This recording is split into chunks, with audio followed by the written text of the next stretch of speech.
औज़ुबिल्लाहिमिनश्शैतानिर्रजीम बिस्मिल्लाहिर्रहमानिर्रहीम अल्लाहुम्मा सल्लि अला सय्यिदिना व मौलाना मुहम्मदिन मादिनिल जूदि वल करम व अला आलिहि व सहबिहि व बारिक वसल्लिम।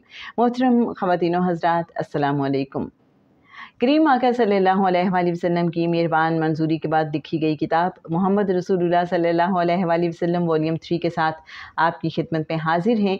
किताब के मौलिफ हैं जनाब ख्वाजा शमसुद्दीन अज़ीमी साहब, और जैसा कि आप जानते हैं कि एवरी थर्सडे रात 9 बजे इत्तिसालुन नबी सल्लल्लाहु अलैहि वसल्लम के नाम से हमारा लाइव सेशन होता है जूम मीटिंग के ज़रिए। उसमें हम ये किताब ना सिर्फ पढ़ते हैं बल्कि आप सब भी अपना हासिल तफक्कुर शेयर करते हैं, जिससे हमें इन कुरानी किस्सों को समझने में बहुत मदद मिलती है।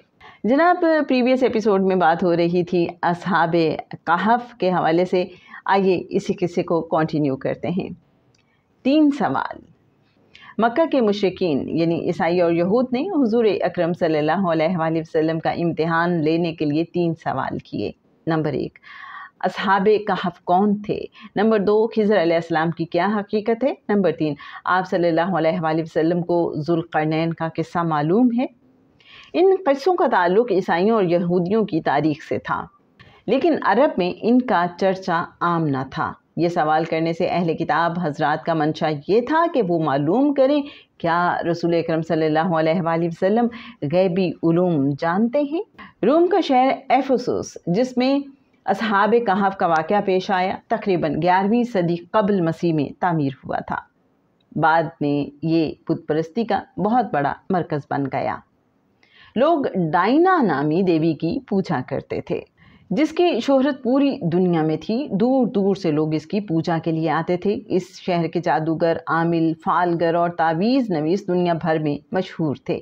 शाम और फ़लस्तीन और मिस्र तक इनका फसून चलता था। इस कारोबार में यहूदियों का भी बड़ा हिस्सा था, जो अपने इल्म को हज़रत सुलेमान अलैहिस्सलाम की तरफ मंसूब करते थे। शिर्क और हम परस्ती पूरे माहौल में रची बसी हुई थी। अरबी में कहफ वसी गार को कहते हैं। रिवायत है कि मुल्क रूम में एक बादशाह था जिसका नाम दकियानूस था। उसकी बहुत वसी सल्तनत थी, फौज और लश्कर की तादाद कसीर थी। एक मरतबा दूसरे मुल्क के बादशाह ने उसके मुल्क पर चढ़ाई कर दी। दकियानूस ने दुश्मन का मुकाबला किया, उसे फतह हासिल हो गई। दुश्मन बादशाह मारा गया, उनके बेटे गिरफ्तार कर लिए गए। बाज़ मौरख़ीन के मुताबिक उस बादशाह के 6 बेटे थे और बाज़ कहते हैं 5 बेटे थे। बादशाह रूम ने इन सब को अपनी खिदमत में रख लिया। कैसरे रूम खुदाई का दावा करता था, सबसे अपने आप को सजदा करवाता था। एक रोज़ रात को सब भाई मिलकर बैठे और सलाह मशवरा करने लगे। बड़ा भाई बोला, ये मलऊन हमें रोज़ तंग करता है और सजदा भी कराता है। हमको वाजिब है कि इसकी खिदमत से बाज रहें और यहाँ से निकल जाएं और अपने खालिक के अर्ज़ो समा की इबादत करें, जो आखिरत में हमारे काम आए। सब भाइयों ने इस बात को बसरो चश्म कबूल किया। एक भाई बोला, अब किसी सूरतो तदबीर से यहाँ से निकल जाना चाहिए। एक भाई ने तजवीज़ दी कि जब बादशाह चौगान खेलने जाएगा तो मैं चौगान मैदान से बाहर फेंक दूंगा। जब मैं उसको लेने मैदान से बाहर जाऊंगा तो तुम लोग भी मेरे पीछे मैदान से बाहर निकल आना और पुराने कपड़े पहन लेना। सब इस तजवीज़ पर मुत्तफिक हो गए। दूसरे दिन बादशाह चौगान खेलने गया और इन लोगों को भी साथ ले गया। शाम हुई। खेल ख़त्म होने के बाद तमाम भाइयों ने तजवीज़ पर अमल दरामद किया और आहिस्ता आहिस्ता दूर होते चले गए और बादशाह की हुदूद से बाहर निकल गए। मसीही रिवायात का खुलासा। ग्रिगोरी ऑफ टॉर्स ने अपनी किताब मिरएकुलरम लाइबर में इस किस्से की जो तफसीलात मसीही रिवायात के मुताबिक जमा की हैं, उनका खुलासा ये है। हज़रत ईसा अलैहिस्सलाम के बाद जब मसीही दावत रूमी सल्तनत में पहुंचनी शुरू हुई तो उस शहर के चंद नौजवान भी शिर्क से ताइब होकर खुदाए वाहिद पर ईमान ले आए। ये 7 नौजवान थे। इनके मज़हब के तब्दील करने की खबर सुनकर कैसर डेसस ने इनको तलब किया और पूछा, तुम्हारा मज़हब क्या है? इन्हें मालूम था कि कैसर पैरवाने मसीह के खून का प्यासा है, मगर इन्होंने बगैर किसी खौफ के कहा, हमारा रब वो है जो ज़मीन व आसमान का रब है, اس کے سوا ہم کسی معبود کو نہیں پکارتے، اگر ہم ایسا کریں تو بہت بڑا گناہ کریں گے۔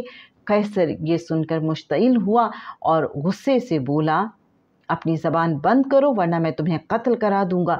ابھی تم بچے ہو، میں تمہیں 3 دن کی مہلت دیتا ہوں۔ اس مدت میں اگر تم نے اپنا رویہ بدل لیا اور اپنی قوم کی طرف پلٹ آئے تو خیر، ورنہ تمہاری گردن مار دی جائے گی۔ اس مہلت سے فائدہ اٹھا کر یہ نوجوان شہر سے بھاگ نکلے اور پہاڑوں کی طرف چل دیے تاکہ کسی غار میں چھپ جائیں۔ راستے میں ایک کتا ان کے ساتھ ہو گیا۔ ایک بڑے غار کو اچھی جائے پناہ دیکھ کر اس میں چھپ گئے۔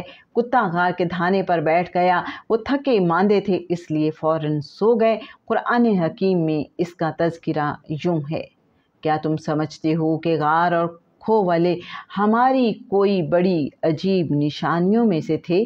جب وہ چند نوجوان غار میں پناہ گزین ہوئے اور انہوں نے کہا، اے پروردگار، ہم کو اپنی رحمت خاص سے نواز اور ہمارا معاملہ درست کر دے، تو ہم نے انہیں اسی غار میں تھپک کے سال ہا سال کے لیے گہری نیند سلا دیا۔ ریفرنس سورہ کہف آیات 9 تا 11۔ دقیانوس کو جب معلوم ہوا کہ یہ لوگ اس غار کے اندر چھپے ہوئے ہیں تو اس نے حکم دیا کہ اس غار کو ایک دیوار بنا کر بند کر دیا جائے تاکہ وہ اس میں مر جائیں اور غار ان کی قبر بن جائے۔ یہی ان کی سزا ہے۔ یہ کام جس شخص کے سپرد کیا گیا وہ نیک آدمی تھا۔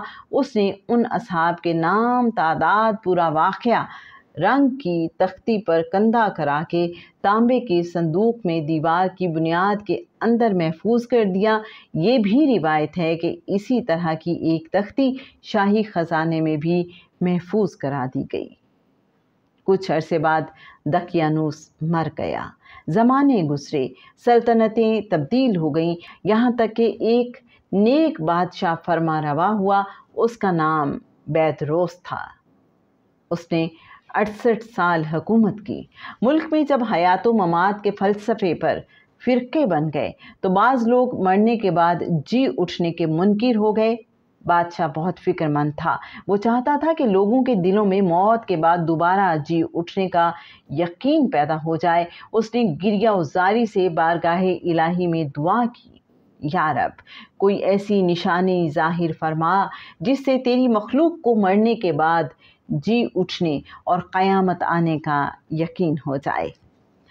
اور جناب اس کے بعد کیا ہوا؟ کیا اس کی دعا سنی گئی اور کیا واقعات رونما ہوئے؟ بس تھوڑا سا انتظار، انشاءاللہ اس قصے کو ہم کنٹینیو کریں گے نیکسٹ ایپیسوڈ میں۔ اللہم صلی علی سیدنا و مولانا محمد معدن الجود والکرم وعلی آلہ وصحبہ وبارک وسلم۔